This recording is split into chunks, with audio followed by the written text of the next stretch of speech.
So finally guys, dumating na rin yung order namin na remix na scallops tsaka shrimp.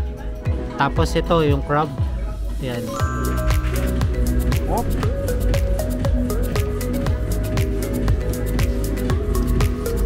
Crab. Namit.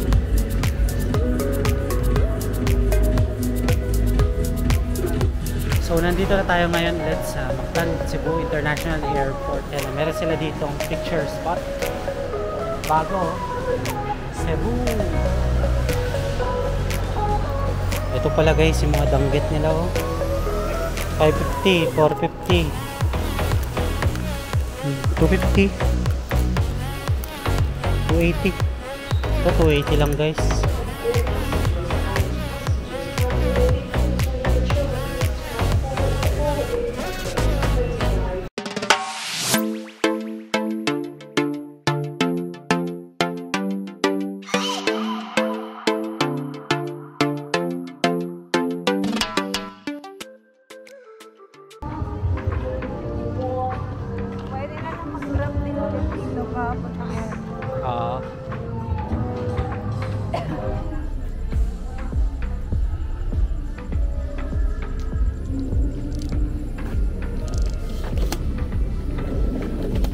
Meron? Sige.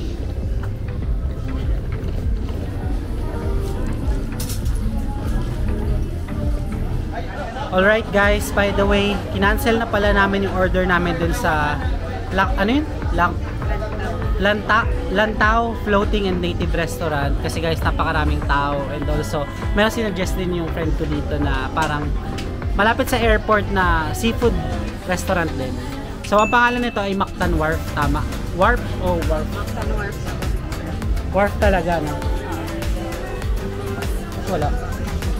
Ilang bucket shields yung under, yung so parang itong Mactan Wharf parang halo-halo mga seafoods. O yan, guys, take note nyo yun. Para kapag gusto nyong kumain muna malapit lang sa airport. As in, malapit lang to, diba? Sa airport. Isang grab taxi na lang or taxi guys, mga 5 minutes away na lang siya from airport. So pwede kayo kumain dito sa Mactan Wharf. So seafood galore. Seafood shops. Ayan, pakita ko sa inyo yung menu nila. So ito yung kanilang menu guys. Ano muna pala, mga contacts nila. Oh, may franchise din. Joy, franchise mo na to. Sa ITV ba? Joke lang. Ayan, tapos ito yung in-order namin. Isang remix. Kita nyo ba guys? Shrimp and scallops. Talagang favorite namin yung scallops dito. Sarap. Tapos isang bucket rice. Tapos itong iced tea pitcher. Ayan. Ito pa. Meron pa sila ditong mga sinigang bang shrimp. Sinigang siguro yan. So dana natin basahin yung kanilang menu. And guys, akit muna tayo dito sa kanilang roof deck. So meron kasi dito guys napakaraming yate. So tinanong ko sila ate kanina kung magkano per hour. Sabi nirerentahan daw by package, siguro for prenup or for wedding or like reception, di ba? Or party din sakaling waldas lang ng pera guys, no? Kaya akyat muna tayo. Ooh, ganda siguro ng view dito kapag sunset guys. Puntahan nyo tong Mactan Wharf. Ayan o, Mactan Wharf siya. Mayaman talaga to guys. Dito talaga tayo pwede dito. Hampas lupa lang tayo guys. Tingnan nyo mga mayayamang resort ata. May swimming pool pa. May mga beachyoke pa. Ito dito mga yate. Hindi nyo na kasi masyado makita. Tatry nga natin i-zoom para makita nyo yung mga yate. Ayan guys, yung tinanong ko kanina kila ate kung ano nga ba, kung magkano nga ba yung kanilang package. Yan, kung magkano per hour. So sabi nirerentahan daw yan talaga whole package yung yate na yan. Meron pa dun guys, hindi kasi makita na sayang. Maganda guys pumunta dito ng sunset sa Mactan Wharf. Mukhang maganda talaga, promise. Hindi kayo magsisisi guys dito sa view. Puntahan nyo ito. Ayan o, nasa tuktok tayo eh. So dito pwede kayo mag-bonding talaga as in. Isang malaking pahabayan guys. Tapos dito yung kanilang parking area. Ayan, tapos dun kami nanggaling guys. Medyo malayo lang yung highway. So pwede kayo magpahatid dito sa taxi. Yan, ihahatid naman kayo dito mismo sa kanilang parking lot. Ganda guys, grabe. Kung nakikita nyo lang sa video yung mga yate, ang gaganda as in. Wow. Andito pala yung pangmayaman na side ng Mactan, no? Yan, feeling ko talaga pang mayayamang resort guys yung mga nandun. Ayan, dito oh. Ganda rin oh. Parang hotel din yan, no? Ay, grabe. Tapos ayun yung kanilang bridge. Yan yung old bridge guys na nagtatawid sa islands. So ngayon kasi bago na, may CCLEX na, diba? So finally guys, dumating na rin yung order namin na remix na scallops tsaka shrimp. Tapos ito yung crab. Yan, bucket of rice. Yan, katakam-takam talaga tong scallops nila guys. So, ayun, butter yan. Sarap naman. Ay, di garlic butter. Tama, garlic butter pala. Ito garlic butter din. Hindi kulay ano no, orange. Ano to? Isang malaking crab na buo. Ayan, tapos ito yung rice. Sige, kain. Kain na. Paano to? Ako kuha na mismo. Kamay talaga. Nakaka-record. Nakakaya sabihin, ang nahigilik naman. Hugas naman. Hugas lang. May hugasan naman sila guys. Malapit lang dito yung gripo. Ayun, scallop sila. Tignan nyo. Oh. Sarap na scallop. Wow. Sarap. Seafoods. Crab. Namit.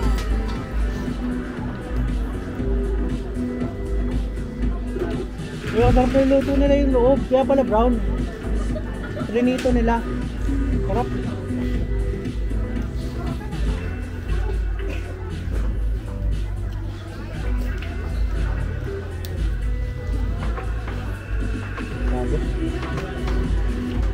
Solid.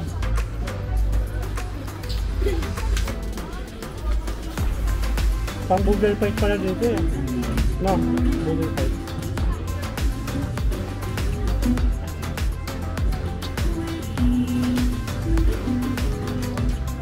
Buti na lang, nag-cancel tayo agad doon. Baka mabitin lang tayo. Pili ko malit lang service sila eh, sa mga seafood. Only option din. Sarap din ang food trip dito sa ano no, sa night market yung Colon. Talagang pare-pares sila ng benta. Pero nagustuhan ko dun sa barbecue na kinain natin, yung pork. Yung balon-balonan tsaka yung ano dito nagustuhan. Yung ano ba yun? Chicken skin? Yung ko parang hindi naluto sobra. Pinadala. So, doon na kami kumain guys and hindi namin naubos itong napakalaking servings nila ng remix. Grabe, lamang na lamang yung hipon guys. Punta naman kayo dito, ubusin nyo naman tong mga hipon na to. May mga nasa 10 pa, mahigit yung hipon na natira. Grabe, ang laki talaga ng servings nila sa halagang 790 pesos. Marami rin naman yung scallops, kasa mas marami talaga yung hipon. So expect nyo kapag umorder kayo ng remix, napakalaking serving din, tsaka napakaraming hipon din talaga. So ngayon ang agenda ko na lang, grab na papunta sa airport. Kasi doon na tayo mag-stay papalipas ng gabi. Kasi ang flight natin is 1:30 AM going back to Manila. Ba yan sa amin pa. Ayun, 1:30 AM pabalik na Manila guys. So baka mag-book na lang muna kami ng grab para makapunta sa airport. So time to say goodbye na sa friend ko. So bye bye. Till next vlog dito sa Cebu. And sobrang dami memories yung nangyari dito sa Cebu. And masasabi ko guys, sa lahat ng na-miss ko, food trip talaga dito sa Cebu. From lechon, seafoods, yung mga barbecue, sarap, solid guys. Must try talaga yung mga yun sa Cebu. So ayun, bubuk na lang kami ng grab papunta sa airport. Actually ako na lang pala kasi siya maglalakad na lang. Lakad ka na lang dito, no? Dito, malapit lang yung bahay nila dito guys. A few moments later. So nandito na tayo ngayon ulit sa Mactan, Cebu International Airport. So dito pala guys yung departure area nila. Ayan, meron sila ditong picture spot. Bago, Cebu. So saan tayo papunta? Kailangan na natin mag-check-in guys kasi wala pa tayo boarding pass. So dito pala sa may left side guys yung counters ng Cebu Pacific. Ayan o, check-in counters 1 to 29. Saan kaya tayo dito? Kahit ilang beses tayo nakapunta dito sa Cebu, nalilito pa rin tayo. Ito pala guys, yung mga danggit nila oh. 550, 450, 250, 280. Ito 280 lang guys. So danggit ba ito? Parang pusit siya. Kaya wala bang staff na mag-guide. Hindi ko alam kung ano yung danggit dito guys. Diba? Ito may chicharon na naman. Hindi tayo pwede niyan eh. Baka ma-hold tayo sa setback. Ang mga dried mangoes ulit. So ito pala guys yung danggit. Nagpatulong tayo kay kuya. Yung nasa counter, ayun siya. So dito may mga magnet. So may mga magnet nila. Paano kaya yung mga magnet dito? Ito pala yung pasalubong area din nila guys. May biskotso pa dito. O tap ulit. Dami oh. Ano kaya to? Mga magnet no. Ano to? Crunchy Rasquillos. Mag Rasquillos ba? Oh. Biskotso o tap din ulit. Magkano itong mga keychain? 120.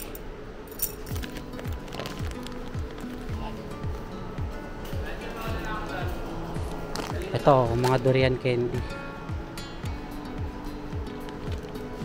Salvaro de Cebu.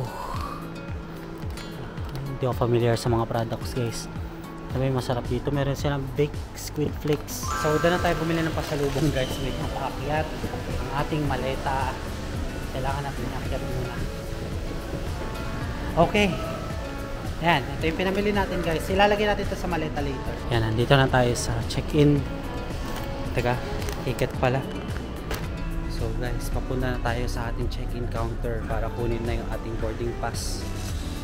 So wala na masyadong tao kanina kasi napakahaba ng pila. So nagpahinga pala muna ako dyan guys sa kanilang mga tao dito. So iba-iba lang mga outlet nila. Kasi yun lang yung pwedeng pagpahingahan dito sa harap ng mga check-in counters. Ayan no guys, wala nang pila. So pwede na natin i-check-in ang ating bagahe. Ito lang yung check-in natin. Yan. Masyado makita guys. Nagkakaroon ng problema sa gimbal ng camera. Kailangan pa ibaba talaga. Ayan. So guys, finally nakuha na rin natin ang ating boarding pass. And time to go na sa ating boarding gate. So ang boarding gate kasi natin is 25A. So ngayon, nga pala, sa Terminal 4 tayo bababa. Hindi tayo sa Terminal 3. So medyo mapapalapit sa amin guys. Baka mag-grab na lang din ako doon or taxi from Terminal 4. So ito guys, medyo matagal pa ating boarding time. Sabi kasi dapat daw 12:30. 12:30 tuloy. Tama, 12:30 pala. Anong oras na ba? 12:15 na guys.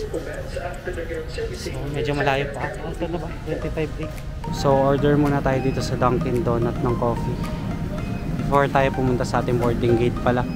Hindi mawawala tong Dunkin Donut sa akin guys. Favorite natin sa trip. Thank you po.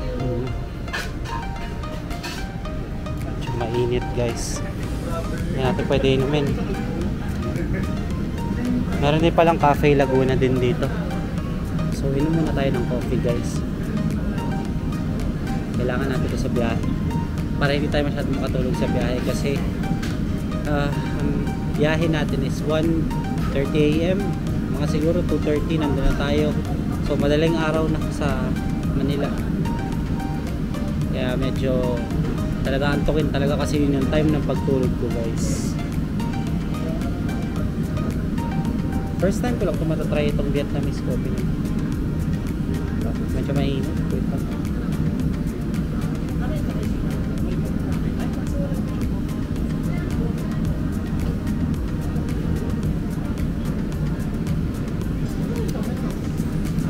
Okay din pala ang lasa guys.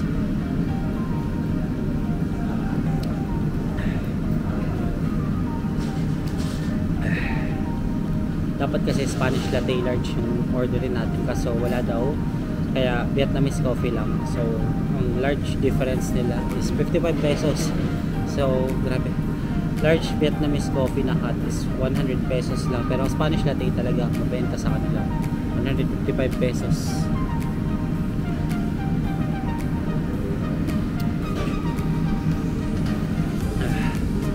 Grabe guys, parang na-relieve ako kasi grabe yung pagod din natin sa Cebu guys. Nakarami rin tayo ng travel kahit 'di ba nag-work pa tayo ng gabi, and medyo parang almost 2 days lang din ang ating trip dito sa Cebu kasi ito alas na rin kagad tayo ngayong madaling araw, 'di ba? Pa Monday.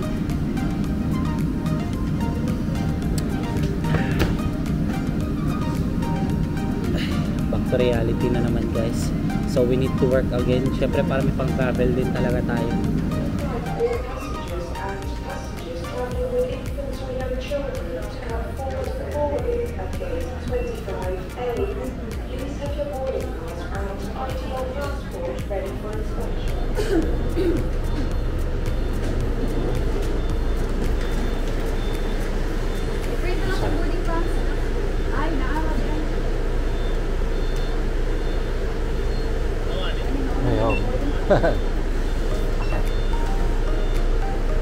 Thank you.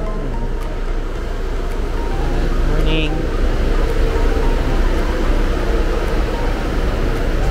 Pasakay na tayo ng bus guys. Matapos na. After all the pagod dito sa Cebu guys, worth it naman lalo na yung food trip ko. So talaga babalik at babalik pa dito sa Cebu.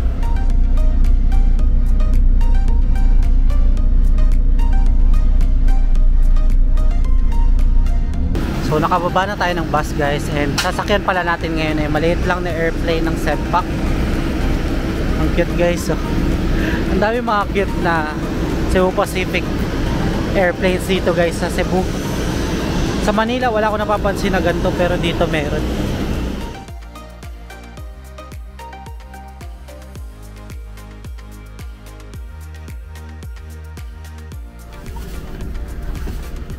What time yung arrival?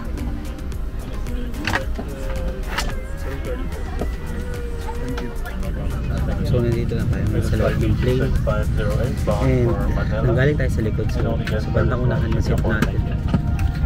Pero ito nakukutan talaga ako sa plane nila guys. First time natin makasakay ata, hindi ko na maalala. I think bata pa ako nakasakay ako sa ganitong plane na napakaliit.